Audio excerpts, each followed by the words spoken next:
Alright, in this video I'm going to be helping you get through surviving IELTS. Now, surviving IELTS is a big deal because, as you know, anxiety takes over when we need to take an examination. It will always make us anxious, irrespective of whether you are a native speaker or not. There are a few things that you can do to convert your anxiety into something more positive for the examination. So let me get into that. The first thing you want to do is be prepared. When I talk about being prepared, I'm looking at these three aspects. The first one is know what to expect. And it's not just the format of the test. Really get into understanding what it is that the IELTS examination is expecting of you. The second thing is to manage your expectations. So be reasonable regarding the level of English that you're at and the band score that you want to achieve. So set the appropriate amount of study time, and very important, know the difference between a band 6 and a band 7. So if, for example, your entry level is a B1, which is pre-intermediate, don't expect to reach a band 8 for IELTS. So you need to be realistic about that. Managing that expectation is going to reduce your anxiety. Let me give another example. If you take the academic test, for example, and you need to reach a band 7, but your initial band is band 8 when you do a pre-test, you're going to have to make sure that you've got enough time to practice in order to reach that band 7, and that's a big difference between band 5 and band 7. Do the pre-tests. Check your initial English level. You can do this on your own. There are many platforms online that can help you to do this, or you can also do a pre-test with a professional teacher who will be able to indicate exactly where your start level is and help you manage that expectation.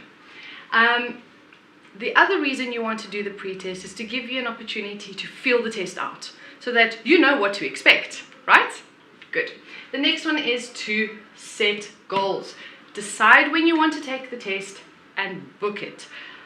But book it only after you've done your pre-test and you know what band you need to achieve. So that's going to help you a lot. Now let's talk about anxiety. Now, unless you want to look like my cat at the top there are some things that you can do to manage your anxiety. Like I said before, be prepared.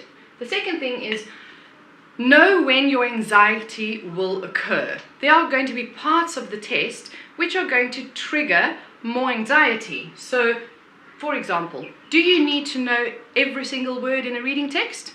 The short answer is no, you don't. Move forward. If you don't know a word, move forward. Don't let that one word distract you. Then, acknowledge your stress. Acknowledge how you're feeling. Take a deep breath and move.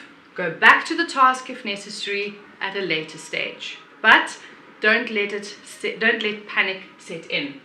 And the last thing it might sound counterintuitive at first, but you can actually use some recovery resources through vocabulary, flexibility, and fluency. So using your vocabulary to indicate that you're anxious will actually help you, because it gives you an opportunity to show the examiner that you have a bank of vocabulary that will help you navigate that anxiety. Here are some examples.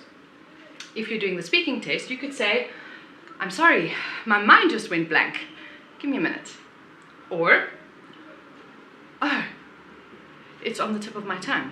So these are native English qualities that you can use to navigate anxiety and actually bump up your score. This, however, takes practice, and it's something that comes with time. But with these different strategies, you will be able to manage your anxiety and survive the IELTS examination.